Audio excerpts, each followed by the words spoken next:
Hello people, welcome back to yet another video. Let's talk about Arsenal.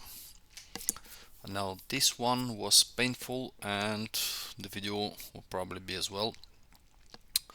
If you watched any of my previous videos, you probably know that my position on this project, on this process, if you want to call it, I'm fully up for it. I always said that I think that this is how teams should go, in general, I liked it. I really like Mikel Arteta, but tonight was, let's put it this way, it was everything wrong, and every single reason that people who were Arteta out from the beginning, every single reason they were pointing out, coming to basically to existence. It was shocking, really. I don't think that anybody can defend what happened tonight. Of course, the reason not being Arsenal going out. Like, there's no shame losing to Bayern Munich. We all know what this club is about. I think they just set the record, the most semi-finals in Champions League history, behind only Real Madrid. So that speaks for itself. A lot of good players, but if you watch that game, that particular game tonight, Bayern Munich were not good, and the reason they were not good because they didn't have to be good. They were basically as good as they had to be. Let's put it this way, right? This is not a banter with Bayern Munich. It's just I think they probably couldn't believe how easy it was for them. The most shocking part being after they went 1-0 up, we didn't do anything. We didn't have a shot on goal. And unlike the game with Villa, where I was quite positive, I said, it's not over until it's over. Here, obviously, it's over, but the problem is you don't have margin for mistakes, like all those small margins that Arteta was talking about. Now, I read all this press conference, and I can say that I don't agree with anything that he said tonight. It was shocking. The one thing that Arsenal Twitter, whatever the hell they call it, account got right is that we do deserve more. Now, of course, as I said, things happen, right? I mean, quarterfinal. If you look at this quarterfinal in the Champions League, losing to Bayern Munich, probably second in the league. I don't think that. I said we have to be there. Obviously, we have to go and win if we can all the 6 games, especially given the fact we have a game against Spurs, against Chelsea, against United. Would be nice if we can beat all of them, be there, and in case City drops points, we have to be there to capitalize. But yeah, the chances are very, very small. But as I said, it's a different, right? There we have, like, even if it's a very small chance, we still have a chance. Same could be said about Liverpool. But the Champions League, the one thing that probably hurts the most is that City went out, and out of the all teams out there, I thought that City is probably the one that we probably don't have any chances of eliminating. If it's in the final, one game could happen, but 2 games I don't think so. I know we took 4 points out of them this season, but that's different. We know the Champions League is a different animal. But seeing Real Madrid is, I don't think we could beat Real Madrid either. I think they're a fantastic team, but just playing against this Real Madrid team would be fantastic. I kind of dreamed of this, but yeah, as I said, I didn't expect Arsenal to eliminate Bayern Munich, but the one thing that pissed me off is, first of all, the first game we were much better in the first game. Let's make that clear. I still stand on what I said after that they were the better team. They had a plan, they stick to it, so they probably deserve to win it. But we kind of managed to get a draw. We got ourselves a second chance, and we blew it massively tonight. But if in the first game we were quite nervous, this is where my criticism of Mikel Arteta and the whole stuff comes in, is the team was not prepared mentally. I don't know if it was nervousness that was in the first game, the same thing. Again, that's a question for Arteta and that guy who is apparently this psychologist in the club who talks to the guys when they have the problem. This young lad. I don't know if that's the case or Arteta just overcoaching the players. I don't know, or basically stressing them out. They're so terrified to try something, to risk something, not to make a mistake. But you're 1-0 down, you're going out. Even without making any mistakes, you are going out. We had 0 shots on goals after that. Again, this reminded me of the November, I think it was, 2019, basically the first full season of Arteta. That November when we went 7 games without a win, and I think we scored like 2 goals, and that's it. And both were like a penalty and I think a corner, something crazy like that, obviously. Yeah, so it was this flashback, and I didn't like this. I mean, the one thing I stick with, and I will die on this hill, is that Arteta did change the culture of the club, of the team at least, and I like a lot. I like how we look psychologically. I like how we look physically. Right, we're not running out of steam. But tonight was very bad. Like this, yeah, this is something that I cannot accept. It's not about losing, as I said, but we didn't even try. It's like it looked like we were just happy to be there. To be fair with you, it was so bad that I think that even Porto probably would give them more of they would give them more of a fight. Like that's 100%, especially the first leg in Portugal. But that was something else. I mean, and I'm not going to question players' motivations because they're young players. The motivation is there, obviously, but the one thing I would question is you're playing against 2 ex-Spurs players, and one of them is their legend. Isn't that something that kind of irritates you a bit? You know, like there is this personal element, and you have to be on fire for that game. And my hopes were after the first leg, after that situation with Saka. I still think it was a penalty. Now again, I'm not saying we should have won the game. As I said, that's why I divided my first video that in two, basically the game itself and that situation. Well, probably the best way to say it was a penalty, but we didn't deserve to get a penalty. But anyway, even if it wasn't a penalty, Saka thought it was a penalty, right? I'm not sure if he was mad because it was a penalty and it wasn't given, or he realized that he basically screwed up an opportunity to score a goal. But my hopes were that he will be pissed off for tonight. Nowhere to be seen. Nowhere. And I think that what tonight happened is every single time we as Arsenal fans, doesn't matter if you're Tata in or Tata out, whatever, if you don't care about this, every single time we defended Saka in those conversations against, Saka or Foden, Saka or Palmer, or all of this, and basically every single player in this squad, they threw those out of the window. Basically, all the respect that we have for them, all the love, they kind of hurted us. And because right now we cannot defend it. After tonight, we just cannot argue anymore with that. Right now I don't think that Saka starts for England. To be fair, I know it's harsh after one game, but his form was declining. Right, he wasn't doing much. Yes, he did score the first leg, but overall, you look at this and they had to do better. At least as a respect to us.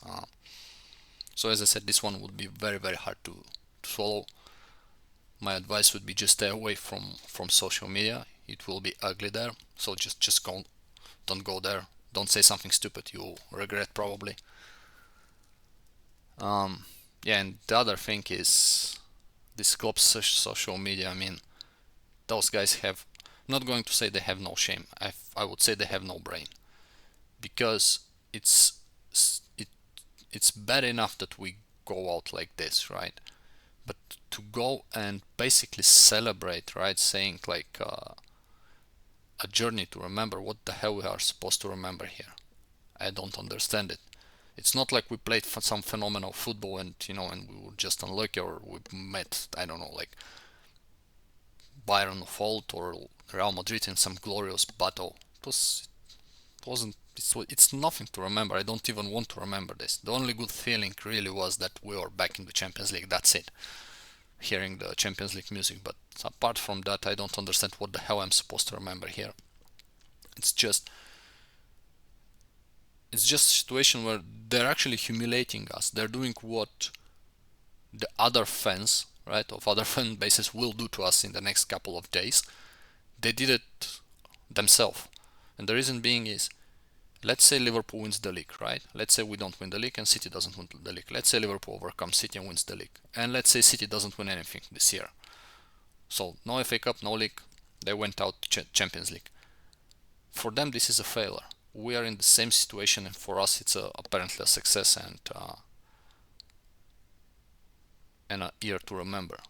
Which puts me in a very difficult position because, as I said before, after the first leg, and I understand that we're not Manchester City and we don't have the funds, and I understand this process and understand how it works, but at least don't say something stupid like that, because you put people who support the project in a very stupid position, because right now we look like absolute idiots. That's not a successful season, right? That's a good season, especially given the fact where we're at. But don't make those stupid statements, because it's nowhere near a successful season. We had the opportunity to have a bit more success here, and we didn't take it. So the only way this team can, how can I say it? The only way for this team to kind of regain some respect, some sort of honor is not probably the word here. Dignity is the word, right? To kind of regain whatever dignity is left there. It's just go win all the 6 games until the end of the season, beat Spurs at their ground, beat United, although I don't think United care anymore, beat Chelsea, all the other teams, win all those 6 games, right? Even if City goes and beats, fair play to them. They deserve it, they win it, but at least you can go with your heads high. Because if they crumble right now, yeah, there's actually nothing to remember from this season. Everything, all the good jobs that we did so far will be thrown under the bus. Yeah, we took 4 points of City, we took 4 points of Liverpool, but the end result will be the same. And I think that my personal expectations didn't change to Arteta in a manner of, I would still give him the next season. I still want to see this progress. I think he already showed that he's a manager with a lot of potential, but right now he put himself in a position with the last week, especially with tonight games. As I said, for me this is a game changer. This is my breaking point. For me this is a position where, basically a point where I wouldn't sack him. I would still give him the next year, but if they sack him, I cannot defend it. Basically, I will not defend him. I will not say no, that's a mistake. No, I will not. And if they will sack him, at least let's hope they can go and grab more experienced manager, someone like Ancelotti, for example. But yeah, I really hope that, as I said, that Arteta learns from this, because this is probably one of the 3 games this season that we screwed, and we shouldn't have. Alongside the games against Liverpool in the FA Cup, I know we played pretty much well, but we played well, we still lost, right? So something to learn there. As I said, my video back then was named "They thrown the Arteta under the bus," the players, so I didn't blame that much Arteta, more the players. That Aston Villa game again didn't look very good, and tonight was absolute shambles. I mean, tonight it's probably more on Arteta than on players. I'm not going to talk about tactics, etc., because obviously he's like up against a very, very experienced coach, very good coach in Tuchel. So I'm not gonna sit here and give my opinion, being absolutely nobody in football world, but it just looked like mentally the team was not there. This is something that you look at, and I remember that once they asked Roy Keane how Sir Alex Ferguson was managing to motivate players for so long, and he said something incredibly smart. He said something along the lines that it's not manager's job to motivate players. The shirt you're wearing should be motivational enough, and I agree with that. But that wasn't the problem tonight. It wasn't the motivation, because some medias were questioning that. I think it was more of a mental state of the team. That's what worries me a lot. As I said, that's why I'm questioning Arteta and that guy who is working in the club, whose job is exactly that, because they will look terrified tonight, Arsenal players, to make a mistake. and that's, I really don't understand why. You're basically out, especially after Bayern scored that goal. You're out. You have to do something. You know, sometimes you have to take risks, right? In this case, it would be paid off risk. And yeah, it's going to be ugly next couple of days. So hopefully they can go out, win some games, and make sure we don't finish 15 points behind City, because it will be hilarious. We have to win right now. We're in a position we have to win the games against Chelsea and Tottenham. Absolutely must win games. United games, well, of course we have to win all if we want to at least have a chance to win the title. But at least if we are not going to win the titles, we have to beat Chelsea and Tottenham. Those are the two biggest games right now for us. So hopefully they understand that, and hopefully we don't see many of those looks on Arteta's face. Yeah, the last word probably on my personal opinion on the players' performance. I don't know, maybe I'm too biased again on when it comes to Odegaard, because I absolutely adore the man. I love the guy, so I don't think he was that bad as people say he was. I just think that the whole attack was non-existing, so it's very hard for a player like him to kind of do anything. But questions should be asked, especially on maybe look, maybe Saka was overplayed, maybe he has an injury, or I don't know what's the problem there. But this needs to be addressed. This is nowhere near good enough. There's actually not much to be said on the attack, because it was basically not on the field, not on the pitch. The defense was, I think, solid. Yeah, again, a bit nervous. One mistake, one goal, it happens. Like, this is Champions League, so you're playing in the quarterfinals against Bayern Munich. They will score. At least we kept Kane without goals tonight. But defense not that bad. The midfield kind of bruised through the game, really. And yeah, it's really hard to talk right now. You know, when you have 6 games to go until the end of the season, and we are already making plans for the next season. What is going to happen during the summer? That's not good. That's really not good enough. So yeah, those are my thoughts on the game. A bit more depressive than the last video. Didn't really want to shoot this one. I hoped we can get a miracle and eliminate Bayern, but didn't happen for us. Probably will have to take a lot of banter. Not probably, we will have to take a lot of banter. So as I said again, just stay out of the social media. Don't say something stupid you will regret later. Get some rest. Pray, drink, whatever you do. Just not too much, of course. And let's hope let's hope the last miracle is yet to happen, and we can win this title somehow. Thanks guys, like the video, share the video, comment, and up to the next one.